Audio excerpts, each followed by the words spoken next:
Welcome to the Niche Pursuits podcast. Today we are joined by John Murphy. John runs an e-com store called ebikegeneration.com, selling e-bikes, and he's been doing that since about 2017. And he walks us through his journey from barely getting off the starting ground, from having his ad account on both Google and Facebook banned the same week, to now success, over $3 million in revenue. Would be a lot higher if it wasn't for the global supply shortages that exist right now with the pandemic. The interesting thing about John's story in e-com is that he's applied most of the tactics that are taught in affiliate and content SEO. What I mean by that is John started listening to the Niche Pursuits podcast when he ran up against it with ads, when he couldn't do ads anymore, and he had to find a way to drive traffic and revenue to his store. So he started applying some of the things that he learned here. Most notably, the content creation methodologies like creating a skyscraper post, creating topical clusters, answering questions that users have. So he goes into really, really good detail about how to use a lot of these SEO strategies for an e-com store. He talks about what makes it different for e-com as well, the importance of very strategic internal linking, how important time on page is, and how important it is that you really create good funnels on your website with the way that you guide people through the traffic, with the way that you create the UX, the UI. It's a really inspiring interview because someone like John, who was doing just a couple $100,000 in revenue and very little profit, went almost overnight, within a month or two, to getting success from SEO, and now does over $3 million in revenue only a couple of years later. So if you're someone who has an e-com store or has an e-com website, you're going to get a lot of value out of this. It's also just really interesting to hear how John applied a lot of what he learned, because e-bikes are a pretty new thing when he started his store back in 2017. And so there's a lot to learn from in how he thinks and processes through what to write about and what to create content about. And everyone's going to get something out of listening to his thought process. John also has a course that he calls, it's at ECom SEO Formula.com. And he talks about some of the things that he includes in that course for folks who are running an e-com store and want to learn more about SEO. Sit back, get your notepad ready, and enjoy. We'll talk soon.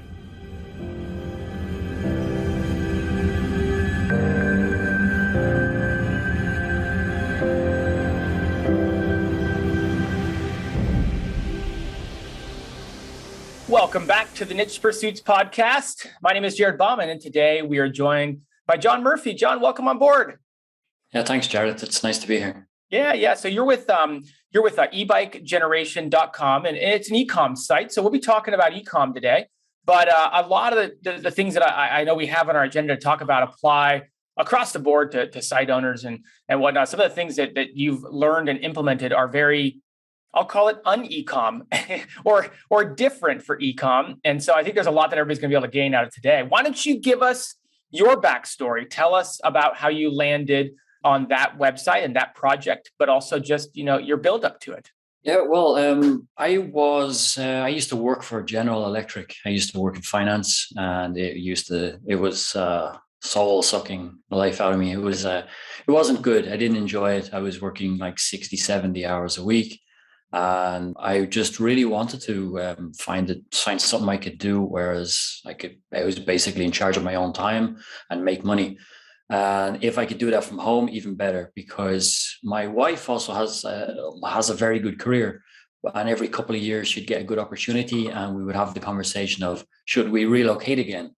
And usually the answer was yes, because it's a great opportunity. And I would usually end up then relocating and then looking for a new job and reinventing myself all over.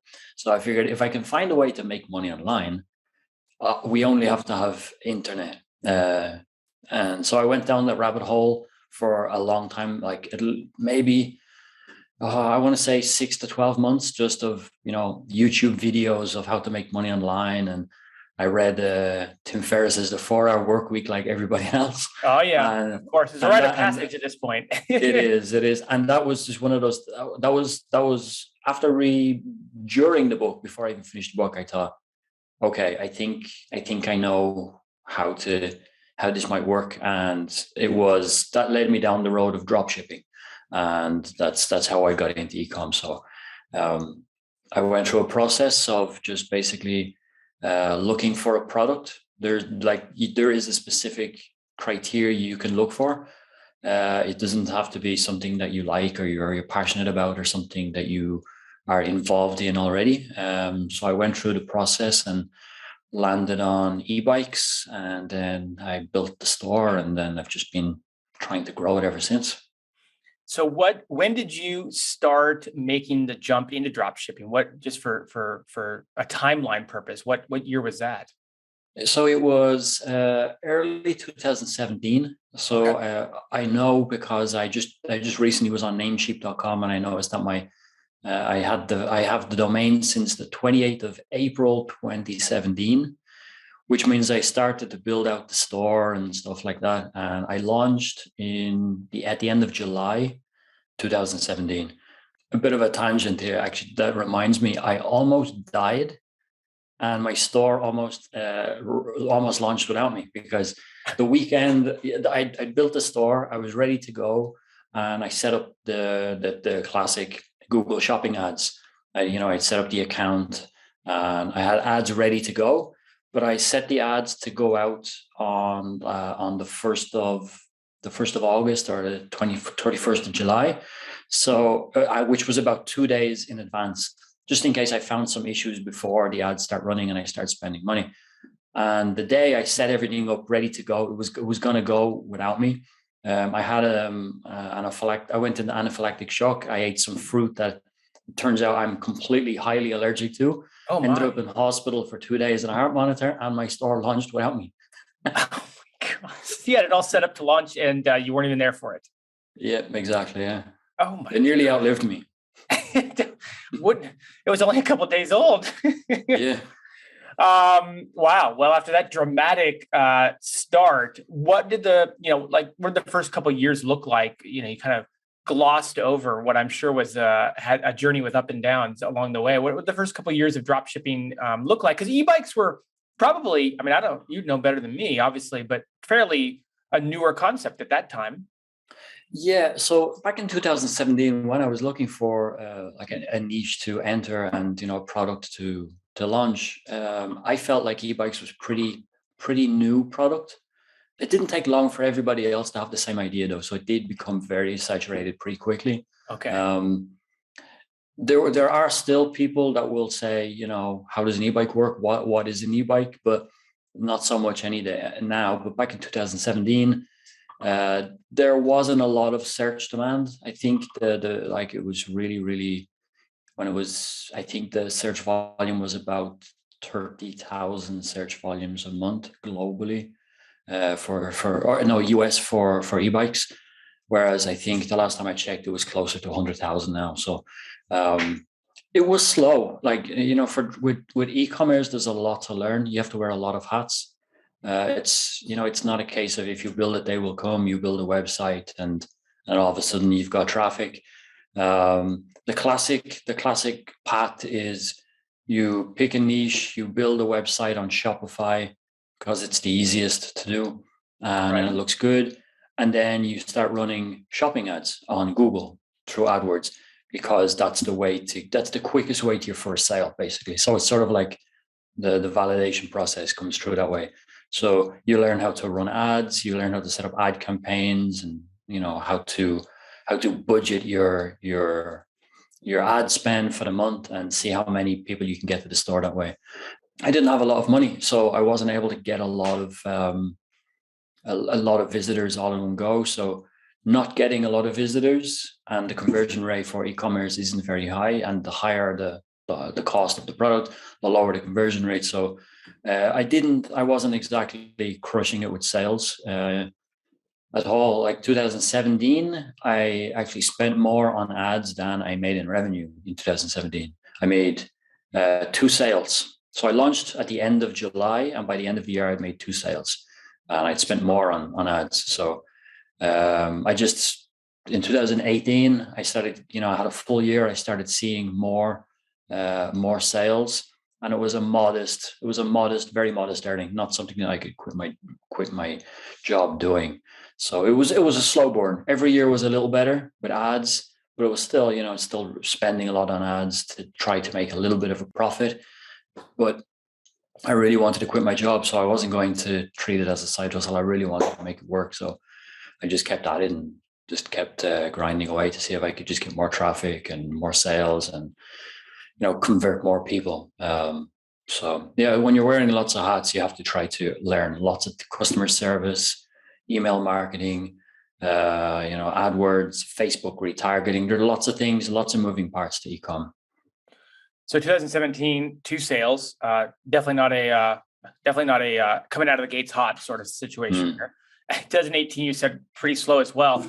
Maybe walk us through where it is today, and at recording, it's kind of early 2022. So what was the ramp up like in 2018, 2019, and then obviously we had the pandemic hit in 2020 and 2021, and where you're at today. Yeah, so like in 2017 with those two sales, I think I did was about 6,000 in revenue, which means I actually lost money.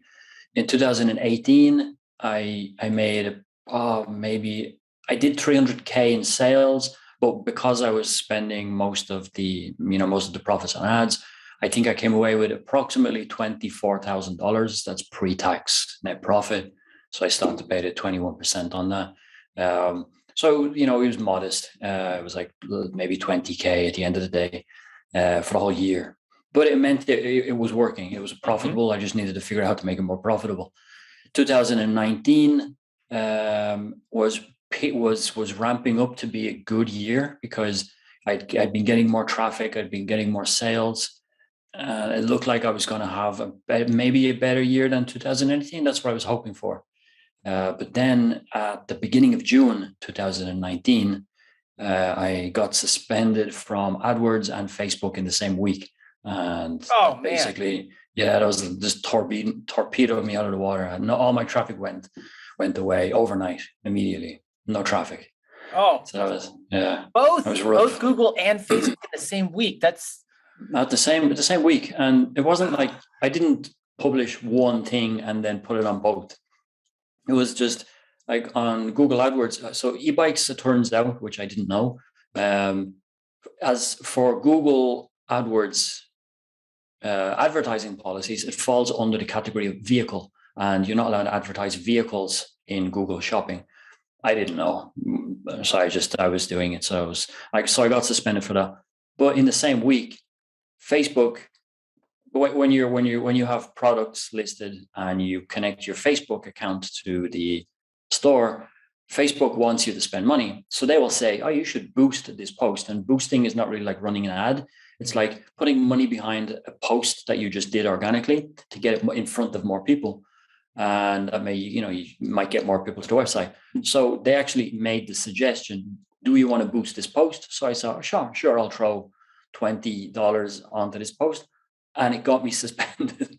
So it was like entrapment. They were like, hey, do you want to boost that? And I was like, okay, sure. And then wrong decision. So and there's no way back most of the time. They don't even, it's hard to get anybody on the phone. So I had to try to just figure it out with no traffic. So that happened mid 2019, and it sounds like ads were your primary traffic driver at that time. What did you do to keep the business growing? Well, I spent the weekend just in silence because I was thinking, this might actually work. I can finally quit my job. Everything was looking great, and then I was like, I don't know what to do. It was a very numb feeling. I felt like I was probably going to have to go back and just focus on working again and not, be distracted by this potential exit out of the corporate life. But after that weekend, I figured, no, I've grown to resent the day job now because it's holding me back. So I couldn't go back to just being the guy in the day job again because I was mentally over that now. So I just started going down rabbit holes on how to get organic traffic and how do I get traffic without running ads.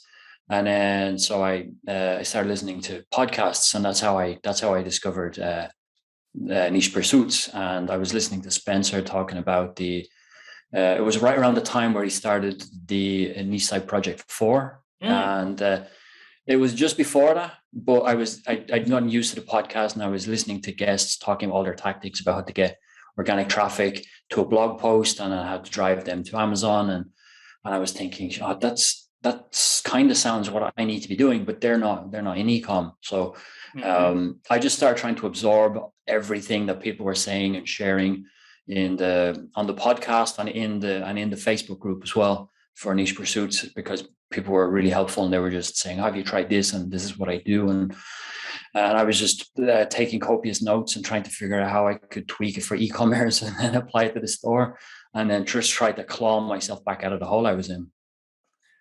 I am really curious to hear about how you applied those content strategies for ecom, because ecom is notably oftentimes ad heavy, right? Very ad driven. I know I run a marketing agency for my day job, and a lot of times when we start working with ecom clients, it's something where they are driven by ad revenue or driven by ads that provide their revenue, and then want to add organic traffic on as a second channel.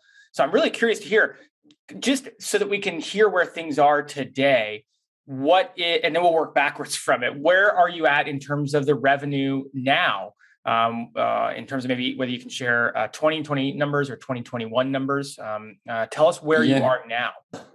Yeah. So at the end result is that organic traffic is king, and I'm very happy. And like I'm doing now, if my benchmark now is over the last couple of years is slightly above 3 million in revenue a year. And most of that's from organic sales. Late last year, I got back in. I found a back door back into Google and Facebook. So I've started running ads again. Full circle. But I've become completely. I'm really against spending on ads now, because I've gotten so used to organic traffic that I have a small budget, and it now equates to about 25% of my overall traffic and sales. About 20% of my traffic. About maybe 25% of my sales comes from paid, but the core is completely organic traffic. 2019, I finished really strong. So there was that blip in June where all my traffic went away. But once I started applying some of the organic, content strategies that I was learning, I started putting them on the store. By September, I was getting more traffic and sales than I was before my ads got shut down. That's quick. It was quick. And in 2019, I ended at like 920K in revenue. And considering the final 7 months of the year was with no ads, which was great. In 2020, I had like a full year with no ads, and I did 3.1 million. And in 2020 and 21, I've basically been out of stock because of the whole supply chain issue. So there's no supply, there's huge demand, and I'm getting all of this traffic. So last year I should have done easily somewhere between 5 and 6 million. I still did around the 3 million mark because we still have nothing in stock. So I'm just hoping that this year, my suppliers can keep in stock. I can keep, getting more and more traffic, and then this year should be huge. Yeah, I'm looking at e-bikes on Google Trends. I pulled it up while we were talking about it. First off, you got in at the right time based on the Google Trend map. But yeah, it just went nuts. It looks like right around pandemic time. So, congratulations on your success. What a great turnaround story. I would love to talk about the specifics in terms of what you applied to get that organic traffic. Obviously, you did it. You got the traffic from your store. You got the traffic very quickly, and then it's grown substantially. So, what are some of the tactics that you put into play for your ecom store when it comes to generating organic search traffic?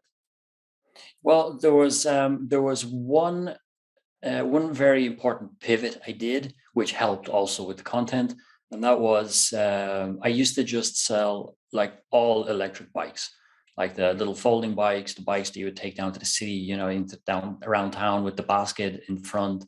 Bikes for elderly people, tricycles for people that are not great balance or overweight, and then like off-road bikes. I decided to just go very, very specific in one demographic, and I decided to go into the hunter area because there was the e-bike stores now. It's so saturated. There are hundreds and hundreds and hundreds of e-bike stores, and we all sell the same bikes with the same stock photos, the same prices, and it's very hard to compete, and the margins are not great.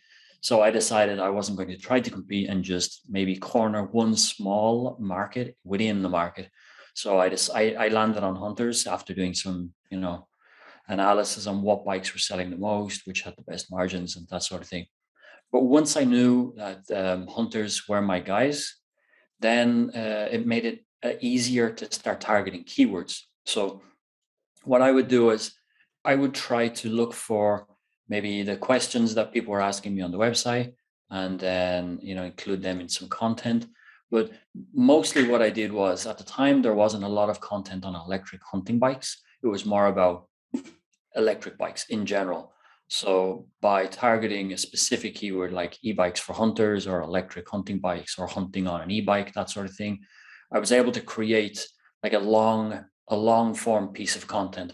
At the time, long was like 1,500 words, because that was the biggest thing on the internet on electric hunting bikes or hunting on an e-bike, because there wasn't a lot of content.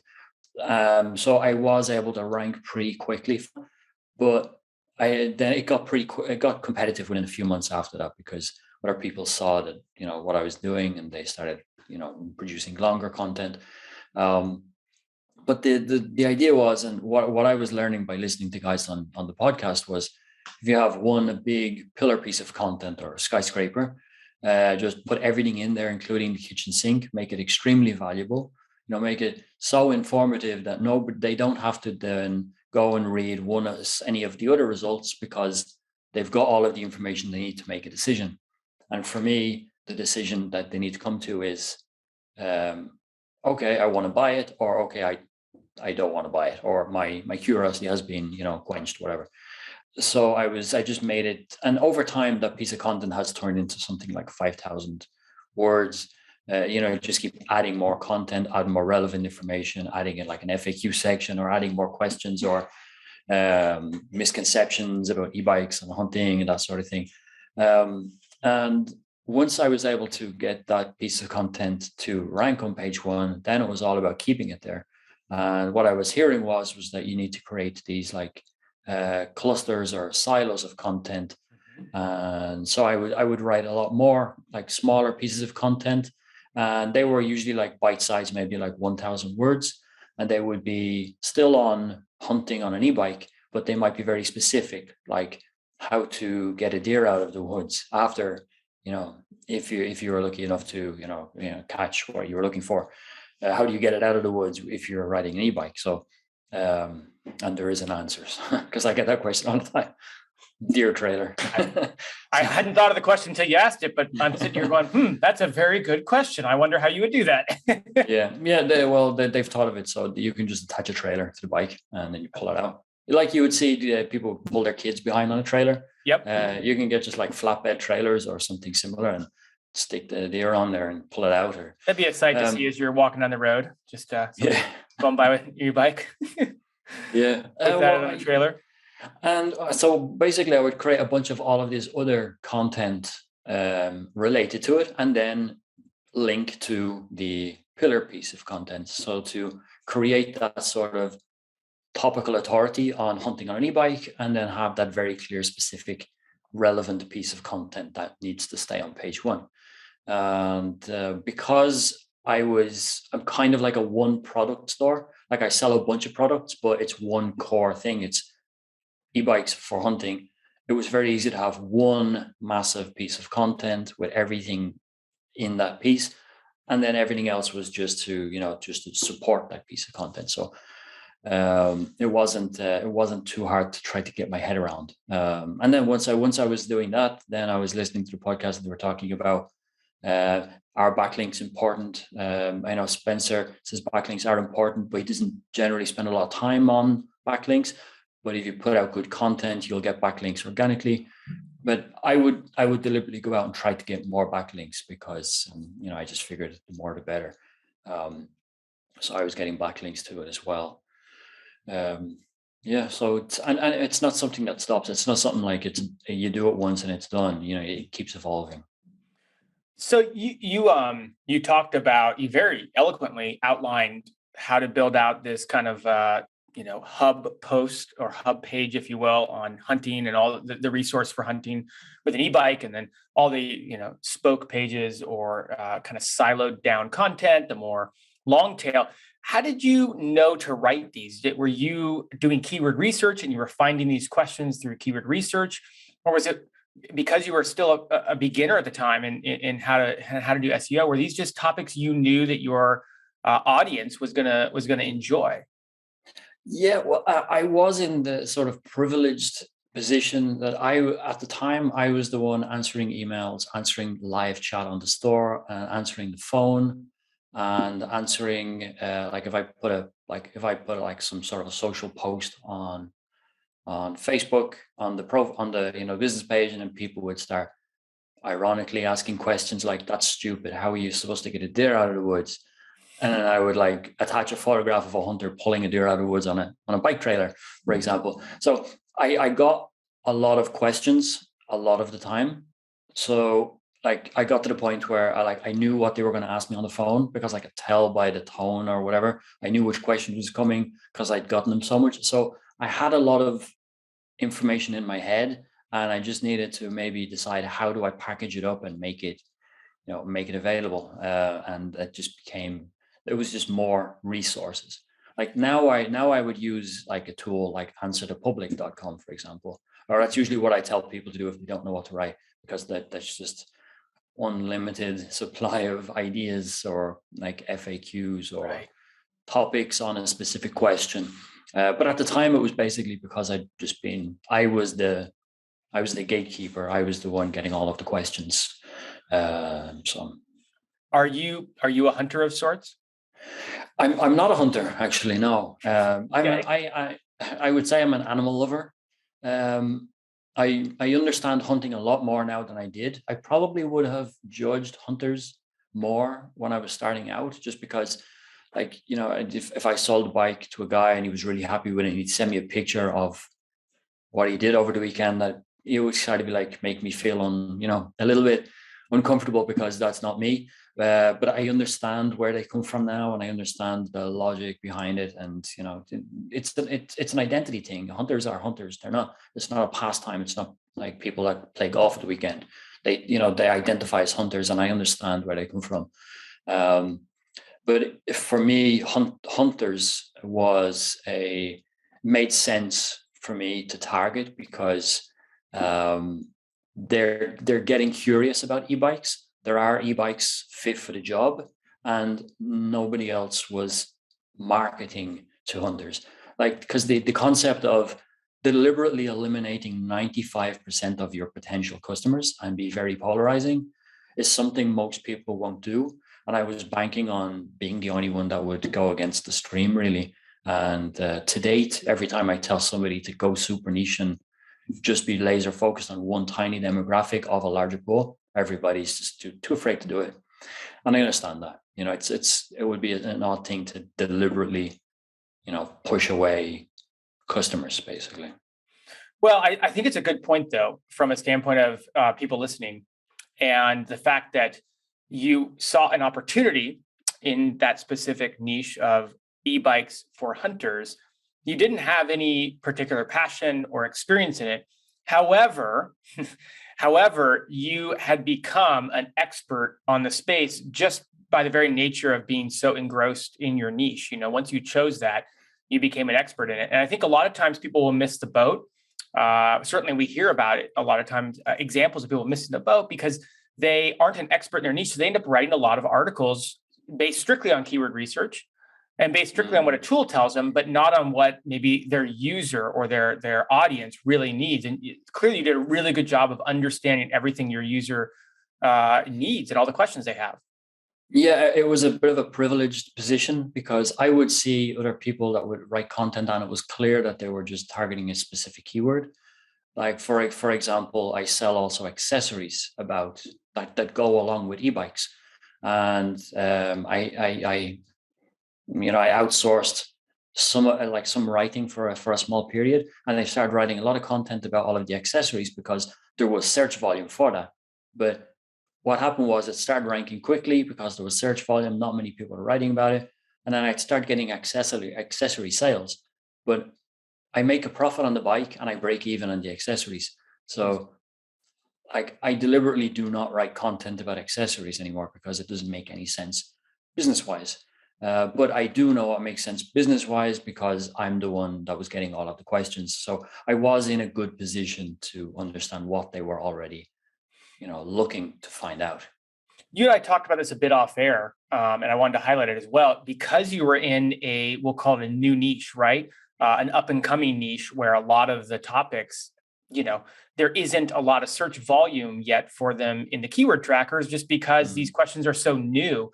Talk about that idea that, in your case, you were in a niche that oftentimes many of the things you wrote about that got traffic actually had zero search volume in the search in the keyword tools because of the fact that they were so new. Yeah, true. Like e-bikes were getting some search volume, but nobody, or at least, in Google Trends and the keyword planner, it was all just coming back as zero search volume for electric hunting bike or e-bikes for hunters. There was just nothing there. But I knew that like out of multiple brands that I was selling in the beginning, a couple were, geared more towards off-road or for hunting. And I knew hunters were interested because they were buying those bikes. Um, and there were people looking for them on my store. So I knew there must be some search volume. And I remember one time, and that's when the penny dropped. I remember Spencer talking about um, how sometimes you might see zero search volume if you're just looking for keywords, but there are actually you can get traffic to a keyword that apparently has no search volume. So I decided to just write content, and deliberately, instead of writing e-bike or electric bike, I was deliberately using the term like electric hunting bike or e-bike for hunter. And I was kind of hoping for the best. I wasn't sure if it was a really good idea or if it was just going to result in zero traffic. Mhm. Uh, but about a year on, there was a little bit of search volume for it. And then the year after, a little bit more. And I think I was also in some way paving the way because I was the one producing all of the content for e-bikes for hunters. Um, and now even today, like I get a lot of traffic now, and most of it's organic and most of it goes to my skyscraper posts about hunting on an e-bike. But if you were to look today, the monthly search volume is like 2,800 searches. So it's still a really small number statistically, like in Ahrefs, or I use Ahrefs for those sort of things. But the search volume is still significantly lower than something like e-bikes. But I'm still able to make a really good business out of just that one keyword. Man, that's amazing. And what a bit of a leap of faith, frankly, that you were going all in on a topic that was showing zero searches. I mean, Yeah. for an SEO, that is scary, certainly somewhere inside of them, but you knew your market. So, good for you. It's really Yeah, cool. I did have that insight. So Yeah. it's not something most people would choose to do, not having the insight, because it wouldn't make any sense. But I knew there were people looking, even if the numbers said they weren't. Well, you were clearly right. So you really steeped yourself in the podcast and kind of satiated yourself with a lot of this information. What would you say turned out to be different about maybe some of the SEO tactics for ecom than what you were hearing talked about, which Spencer was doing owntheyard.com for that case study you were talking about, which is more of a it was a straight affiliate and advertising play. So what was kind of did you notice anything that turned out different in terms of ecom SEO versus more affiliate style SEO?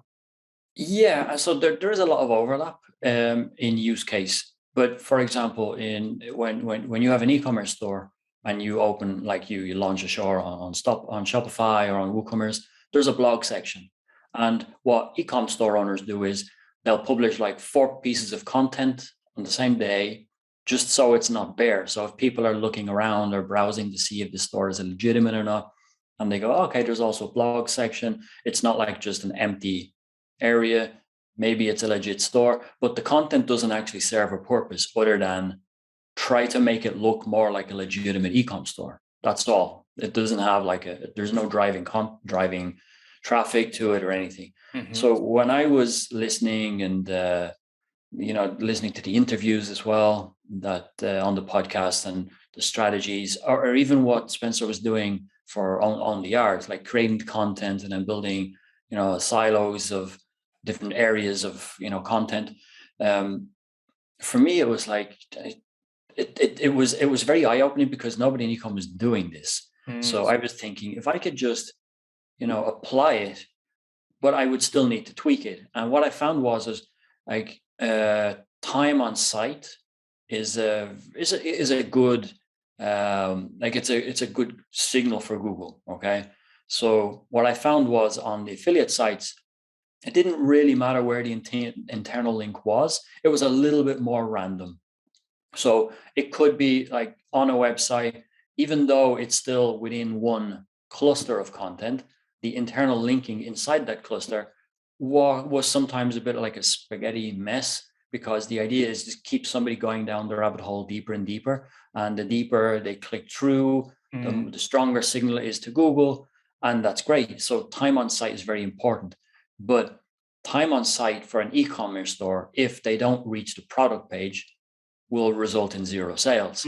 So I needed to be a bit more clinical about where I'm linking and where I want the customer to go on that like internal linking virtual journey I was sending them on. Right. So I just had to be a bit more thoughtful about, okay, they're on this listicle talking about the top 10 e-bikes for hunting. Where do I want them? I'm not going to send them to another review about other e-bikes that are suitable for hunting, and then another. I needed to send them to a collection page or product page pretty quickly, because the more like every time I ask them to click through somewhere, I'm going to lose a large percentage of those people. So if I can get 10% to click a product page, and then maybe if I'm lucky, 1% will click the add to cart button, I'm getting people closer and closer to the purchase position. And I'm not just sending them to different locations on the website, because time on site is very important. Because at the end of the day, for ecom, time on site is great, gets lots of traffic, people are happy, but they didn't make a purchase. So I just had to be a bit more cognizant about where I was going to add a link, and it was all very one-way traffic. Like we would also, like on an e-commerce store, we would also have it should be difficult to find the blog section when you're already on the website, because if you get somebody to the website, half the job is done. You don't want to then get them to the website and then the very first top left corner is read our blog, because then we're just sending them further away from a product page. So there was a little bit of tweaking to do, but the overall concept of get people to your store through a really helpful piece of content. And if that piece of content is talking about products, send them to the product page to go check out the details in further, further details on the product page. And then you're just getting people closer and closer to the checkout. So basically, you're really harnessing a much tighter funnel approach than maybe a classic affiliate or content creator would. Funneling in terms of how you funnel your links, funneling in terms of how you funnel that traffic. It's very strategic. Yeah, and it needed to be, because like the organic traffic also converts lower than shopping, because generally, like if you're looking for products on Google and you click the shopping section, it's probably a warm lead. Whereas organic could be a warm lead, but it could be just somebody learning about something. It could be somebody just curious. It could be somebody that just likes looking at the pictures. So the conversion rate is actually is a lot lower. So I need to be very clinical about what I do with them after being able to get them, because the conversion is is lower on organic. Let me change subjects if I can. You've mentioned a couple times the importance of backlinks specifically for targeting backlinks. What has been your backlink building process so far? It has evolved greatly. I think there are strategies that are sort of trendy at the moment, and then they go out of style, and then everybody starts doing them. So it keeps evolving. Uh, I've done a few things, and I still do. There's probably somewhere between 10 and 15 different backlink strategies I like to do all the time. Um, like some very simple ones would be, like, for example, if I wanted to beef out the skyscraper piece of content and I want to add some more content to it, give it some more credibility, and get some backlinks to it, what I would do is I would reach out to a bunch of like high profile hunters, for example, maybe people on Instagram or people that have a blog. I'd reach out to them and say, I'm doing a piece about the benefits of hunting on an e-bike. I'd love your opinion, good or bad. I'll include it in the post, and I'll link to your page, whether that's your Instagram page or wherever their presence is. And I get like 5 or 10 of those, and they're all just little bite-sized snippets inside the piece of content. Like, here's what XYZ said. And I would generally try to see if I can find hunters that are actually hunting on an e-bike, because then it's probably going to be favorable. And so once I link out to those guys, I would then send them a message and say, hey, the post is live. Hope you like it, and then that's it. And then hoping that they will go and then share it on their profile because they're pleased that they got quoted in on a piece. That would be one. Another one would be maybe just have a dedicated post just as like a roundup of what the experts think, like make that the whole post. Maybe just ask the same question to 25 people, and I could just keep doing that. I can just keep adding to that piece of content every time I do like some sort of an outreach. Ask the same question to everybody, and then just package it up, and then tell them that it went live, and then they'll share.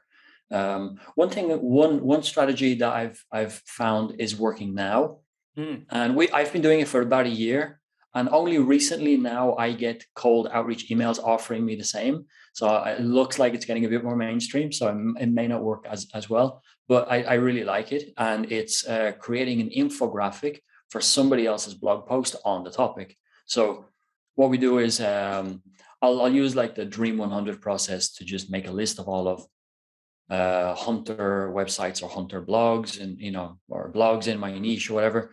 Identify them all, look for a really good blog on hunting, for example. But it's wherever your niche is, reach out to that. It doesn't have to be about e-bikes. It just has to be like sort of a relevant website. So in my case, for hunting. And if they've got like 10 tips before you go on your first trip of the season, and it could be, and they'll lift out tips like, make sure your shoes are still waterproof, make sure make sure all of your equipment is working, and then there's a bunch of other things. I'll just go into Canva or into something like Venngage, I think is how you pronounce it, and you can just do like a drag and drop, and it's very easy now to create an infographic. And I'll create an infographic based on their tips, nothing about me, nothing about my e-bikes or anything, just for them. And I'll send it to them. So I've done the work. I'll send it on to them and say, I really like the blog. I was reading it, and I figured this infographic will really make it pop. I think it will really help. I just ask that you give me credit for it, and that's it. And so you've done the work. You're actually making their blog better, and most of the time they will be very happy with it. They'll include it, and then it'll be, infographic created by ebikegeneration.com, and I've got a link. What is the success rate on that? Like, do you find yourself making a lot of infographics that don't go to use, or do you find that the reciprocity factor of people, they're so excited about it? I mean, it sounds like an amazing offer. It is. It is a good offer. The only thing is, it's not something that you can scale in mass, because But with me, it's more of like offer some value, and make sure it's a win-win for everybody, and then it might pay off. But it's the success rate is pretty good. I don't have a percentage on it because it's not something I do clinically. Yeah. What I'll do is I'll come across a new blog and go, oh, I haven't seen that one before. Let's see if there's a blog post, and there is. And in 20 minutes or half an hour, maybe like an hour or two, you can put together an infographic and then send it over to them, and they're generally very pleased with it. So it's not something where like it's like a 2% success rate. It's probably something in the like 40 or 50% success rate, because it's something for nothing basically. I think I would, the step you take that is one step further is that you actually design it, you give it to them, it's right there in front of them. I could see people reaching out and saying, I will design you one if you'll then link, but what do you think? And that offer isn't nearly as compelling as you just dropping a beautiful infographic right in your inbox and saying, free to use, just give credit. That's all I ask. That's a very compelling offer. Well done. Yeah, and it's again, it's not something you can scale, but I mean, there aren't that many hunting blogs, so I'm not trying to, do like get a, outreach like 400 blogs a week or something. And if I was, I would have to offer to do them in infographic and then only act on the ones that say yes, please. But yes, that isn't as compelling. That's interesting. That's great. The how important do you think building backlinks has been to your success in ranking with organic traffic? I guess the bigger question is, how important are backlinks for e-commerce, maybe compared to some of the other spaces like affiliate marketing or just content websites? Well, the thing is, when you're trying to rank for one of those 10 spots on page one, you're also competing against affiliate websites. So because the affiliate websites are there, their goal, like the business model is, get on page one, and the higher the better, or you're not going to get any traffic. If you don't get any traffic, you're not going to be able to send anybody to the offer, whether that's Amazon or another company's affiliate program. So it's page one, or you have a blog, a hobby. So you're competing for positions, and it's like a zero sum game. There's 10 spots. So if you get onto it, somebody else got the shove. So and that's split up between brands who are naturally or organically ranking for their own brand, affiliate marketers doing a great job, and e-commerce stores if there's any room left over. So it's not really, again, backlinks are very important just because page one is page one, and it's anybody can get there if they do the right things. So it's, there's not a page one for e-com and a page one for affiliate. So it's 10 spots. Decreasing. I feel like now there's like 8 or 9, especially in some of these e-com categories. There's probably even fewer than 10 spots on page one now. Yeah, and there's always ways to try and occupy a little bit more space. So even if you're on the second half of page one now, it really just isn't good enough. No, you're trying to capture a decent percentage of the volume. So there's so much noise in the search engine results now that if you're not up near the top, it's hard to stand out. So you're behind a course designed to help e-com site owners with their SEO. It's let me read it out. It's ECom SEO Formula.com. ECom SEO Formula.com. Tell me more about the course that you have for e-com site owners. Yeah, so I was supposed to give a presentation in Lisbon in September. And it was basically, I was invited as a guest speaker to Portugal, and I was going to speak for the day and talk about how, as an e-com store owner, I get mostly 3 million in revenue from organic sales, because in e-com circles, that's pretty it's pretty lucrative for people. Like when you consider everybody, they're completely reliant on paid traffic, like I was, and I'm really not good at public speaking, so I spent a lot of time building out this presentation and everything I knew how to do because I learned it by listening. So I didn't really have it written down. I didn't have a process, an SOP, because I was also doing a lot of it myself. So it was all in my head. So it took me a lot of time to actually put it down into some sort of actionable step by step. And then 4 days before the presentation, flights booked. Well, you know what happens with international travel nowadays, but the event was cancelled. I still made the trip because I live in Italy, so it was like a 2.5 hour flight for me. So still went with my wife to Portugal for the week. Lisbon's just beautiful, so why not? Yeah, exactly. So we still made the trip. But I had this presentation, and my business coach, that I have a business coach, to give me sort of direction and accountability. He was like, you should really package that into a course. So, I'm a practitioner. I'm not that guru guy. I really don't feel like, the whole imposter syndrome coming in. And he was like, well, think about it this way. What if you don't tell those people how to get organic traffic? And the same thing happens to them. They get suspended their account, or they just want to reduce their cost of acquisition. Maybe that's life-changing for them, and you didn't tell them. And so we went down that exploration of what would that look like. And then I figured, I could probably put this into a video course. There's a few modules in different areas of how to create the course, or how to create content, and how to get backlinks, and how to get affiliates then to join your program and start sending you traffic as well, because there's also that. And then I ended up launching at the end of December. So it's pretty new. So basically, I just want to get the courses out there for e-com store owners that are completely reliant on paid traffic like I was, that want to start adding organic traffic and sales to maybe strengthen their business and make it a little bit less of a risk. Well, it's clearly you have the chops to be teaching, given that you went from, I think you said 300,000 in revenue to 3 million in revenue. 3 million. And who knows what it would be without a global supply shortage. I'll tell you next year. Yeah. Actually, you're right. Yeah. Hopefully by next year, you'll be off to the races without having to wait for distributors to catch up. I guess, what's the most important thing that people will learn in this course? Like what are kind of some of the things, basically some of the things you outlined, or is there additional items that you go through in the course beyond what we just talked about today?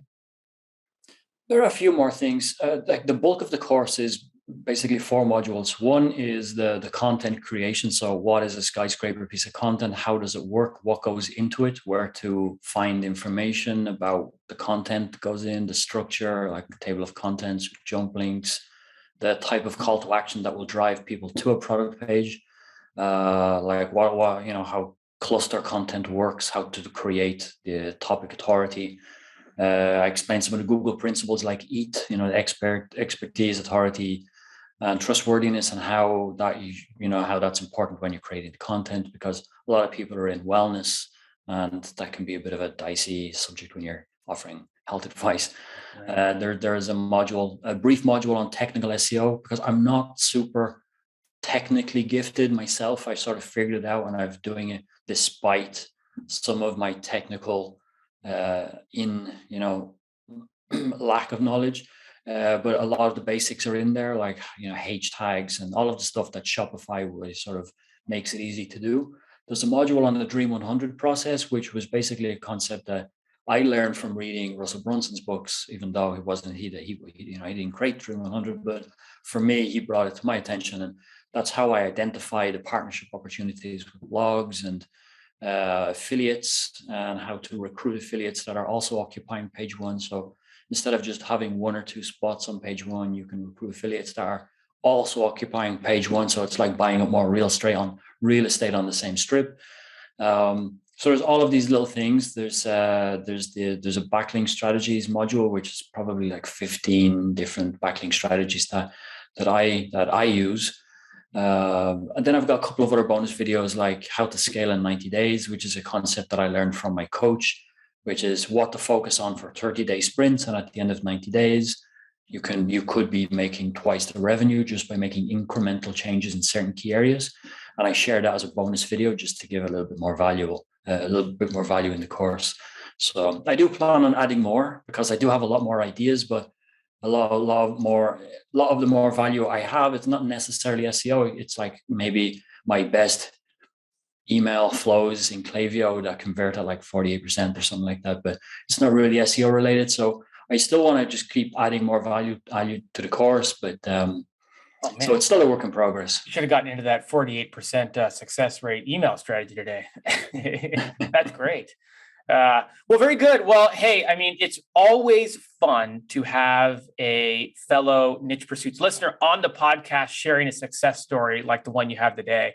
And what a success story. I mean, again, this one really has a lot to it. You really hit the skids there when you came out of the gate and had your ad accounts banned, and then to basically learn SEO on the fly to save the business and see it where it is today. Congratulations. And thanks so much for coming on the podcast. People can catch up with you. Obviously your storefront is ebikegeneration.com, but then we have ECom SEO Formula.com as well. Anywhere else that you want to direct people to keep up with you and keep up with what you're doing? Yeah, well, I can be reached at john@ecomseoformula.com. The e-bike generation store I've got a couple of guys managing the customer service, so I don't want to clog up their inbox, but I can be reached. I'm the only one that reads those emails at eCom SEO Formula, so I can be reached there. I'm on Twitter. I'm new to Twitter.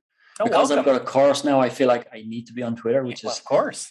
So now I'm at, what's my Twitter handle? At eCom CEO. That's my Twitter handle. So I'm pretty new to Twitter.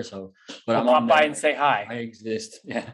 So I'm on there now. Okay, good. And I would just like to say thank you, because thanks to you and Spencer, because this feels like it's coming full circle. I figured out SEO by listening to the podcast. I made it work. It turned out to be wildly successful, still to be continued, and I can get to be on the podcast and tell you how it played out. So it's very nice for me. Oh, that's great. Like I said, these are my favorite ones, personally speaking, but what a great inspiration for people listening that, hey, I mean, look at John. If you're sitting there and you label yourself as someone who knows nothing about SEO, might not even need to know anything about SEO, listen to this one again and take some notes, because what a success story. It's a great success story and very inspirational. So congratulations, John. Thanks for coming on the podcast. Thank you.